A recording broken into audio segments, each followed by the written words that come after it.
Hello friends, आप सबका स्वागत है जावा ट्यूटोरियल्स इन हिंदी में। ये जो ट्यूटोरियल्स है ये पूरे हिंदी में रहेंगे एंड तक। और इस वीडियो ट्यूटोरियल में हम सीखेंगे जावा प्रोग्रामिंग कैसे करते हैं। और जैसे जैसे आप प्रोग्रामिंग सीखते जाएंगे आपको बहुत आसानी लग जाएंगी। ये ट्यूटोरियल्स बिगिनर्स के लिए है और इसे आप एचडी में देखें तो और क्लियर नज़र आता है आपको। तो यहाँ पर आप देख रहे हैं कि पहला टाइटल है जावा ट्यूटोरियल्स। यहाँ पर एक प्रोग्रामर है जो आप है जो जावा कोडिंग करने वाले हैं। तो पहला टॉपिक है व्हाट इज़ जावा। जावा होता क्या है? ये एक्चुअली एक प्रोग्रामिंग लैंग्वेज है कंप्यूटर के लिए, जिससे हम लोग कंप्यूटर से बातचीत कर सकते हैं। जो लैंग्वेज जैसे हम ह्यूमन बींग्स बात करते हैं, हम इंसान बात करते हैं एक दूसरे से, उसी तरह कंप्यूटर से बात करने के लिए हमें जो ज़बानी चाहिए वो है जावा। और भी कई ज़बानी हैं जिससे हम कंप्यूटर से बात कर सकते हैं, उसमें से एक है जावा। और ये बहुत अच्छी ज़बानी है क्योंकि इसे कई डिवाइसेस पे इस्तेमाल किया जाता है, कई चीज़ों पे। और अब तक 3 बिलियन डिवाइसेस पर जावा इंस्टॉल्ड है। ओके, जैसा आपका टीवी है, टीवी रिमोट है, आपका सीडी प्लेयर है, मोबाइल फ़ोन्स है, कंप्यूटर है, और तकरीबन इलेक्ट्रॉनिक चीज़ जावा प्रोग्रामिंग पर बेस्ड है। जावा की खास बात क्या है? वो तो इसे इंटरनेट पे भी यूज़ किया जाता है। तो डिफिनेशन में तो वही लिखा है कि ये जावा से पहले जो लैंग्वेज आई थी उसको उसको कहते हैं सी प्लस प्लस, जो सी के बाद आई है। ये जावा लैंग्वेज भी सी प्लस प्लस की तरह ही है, लेकिन सी प्लस प्लस से बेहतर है। आपको इसमें ज़्यादा सिक्योरिटी मिलती है अपनी प्रोग्रामिंग करने में।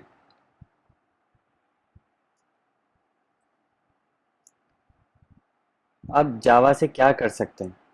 क्या क्या कर सकते हैं? जैसे कि एक एग्जांपल है, यहाँ पर जो शख्स है ये दुकान पर कुछ खरीद रहा है, यहाँ पर उसने पैसे दिया है। अब ये तो उसने दिया है, लेकिन अगर इसे कंप्यूटर में हम रिप्रेजेंट करेंगे तो हम उसे ऐसा लिखेंगे, दुकान का नाम लिखेंगे और किस शख्स ने कितने पैसे दिए हैं वो हम इसमें लिखेंगे।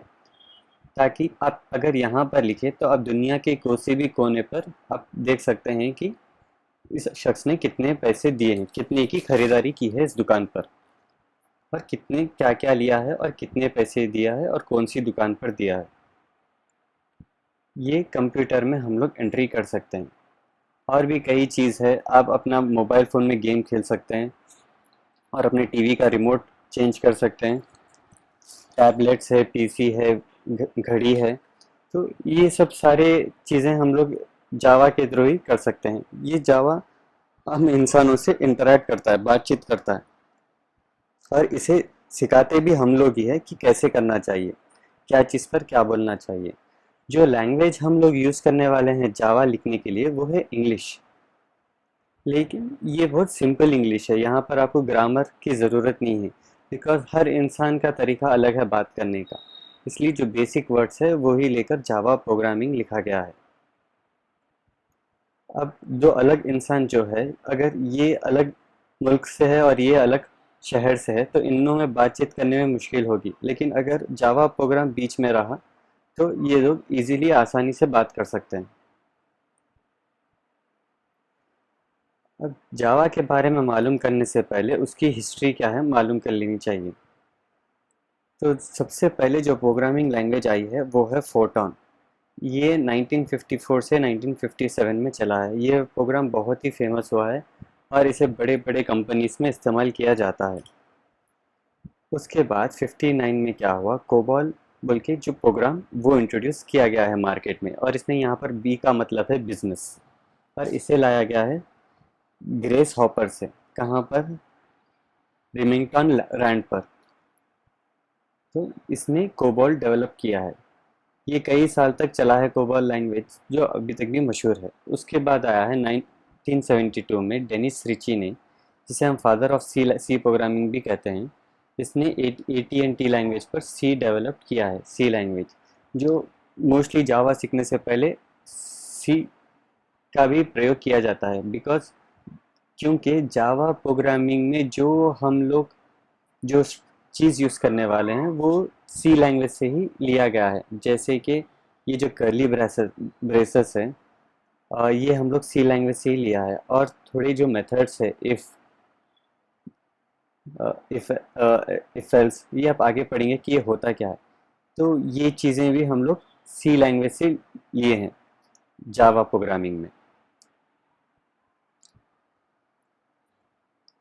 और उसके बाद आया है 1986 में सी प्लस प्लस, जो सी का एडवांस वर्जन है।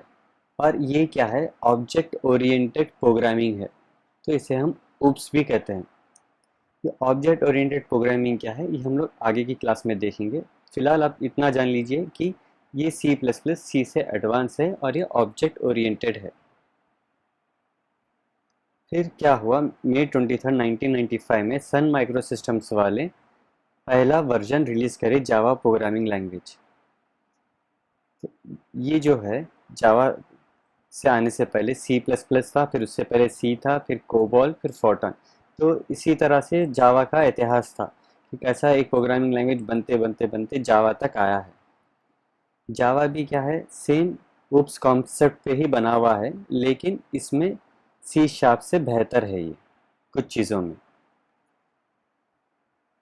जावा आप हर इंडिपेंडेंट चीज़ पर यूज़ कर सकते हैं, लेकिन सी प्लस प्लस आपको कुछ डिपेंडेंट सिर्फ कंडीशन है कि आप इस पे ही यूज़ कर सकते हैं। फिर जावा के कॉन्सेप्ट के ऊपर माइक्रोसॉफ्ट कंपनी ने 2002 में सी शार्प इंट्रोड्यूस किया है, सेम जावा के कॉन्सेप्ट पे ही।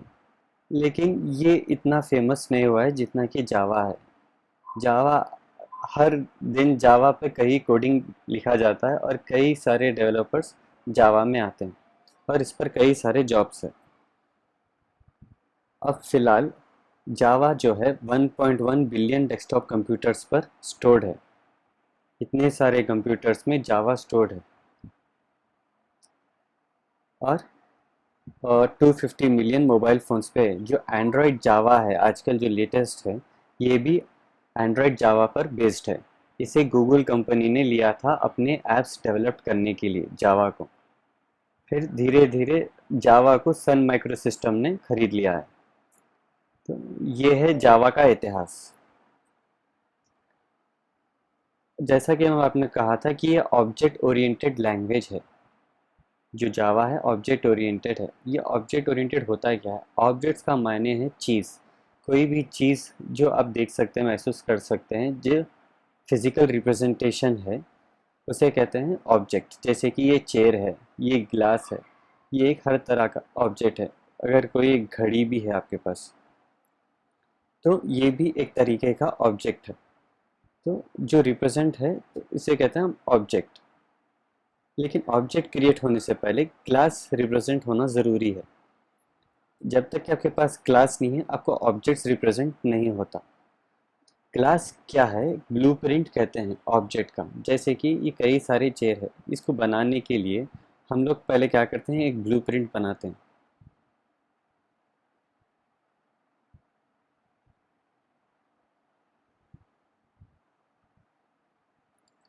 तो ये है नक्शा, ये है क्लासेस में आता है आपके। जब एक बार आपके पास नक्शा बन गया, तो फिर आप क्या करते हैं, उसे उसी तरीके का एक चेयर बनाते हैं। फिर सेम ही नक्शे से आप अलग चेयर बनाते हैं, सिर्फ कलर चेंज करते हैं और नक्शा डिज़ाइन वही रखते हैं। अब यहाँ पर ये क्लास भी वही प्लान पर बना हुआ है, लेकिन इसका जो दिखावी रंग है वो अलग है। तो ये हो गया आपका क्लासेस। और ये जो रिप्रेजेंटेशंस है, इसे कहते हैं ऑब्जेक्ट्स। जो ब्लूप्रिंट है, जो नक्शा है आपका, उसे कहते हैं क्लासेस। और जो फाइनल आउटपुट है, जो आखिरी में जो आउटपुट आता है, जैसा ये चेयर है, ये चेयर है, इसे हम कहते हैं ऑब्जेक्ट्स। तो ये डेफिनेशंस है आपके क्लासेस और ऑब्जेक्ट्स के। अभी के लिए फ़िलहाल इतना ही काफ़ी है। नेक्स्ट क्लास में हम लोग और डिटेल में देखेंगे। आपको अगर वीडियो पसंद आया तो लाइक करिए, शेयर करिए और सब्सक्राइब करिए। धन्यवाद।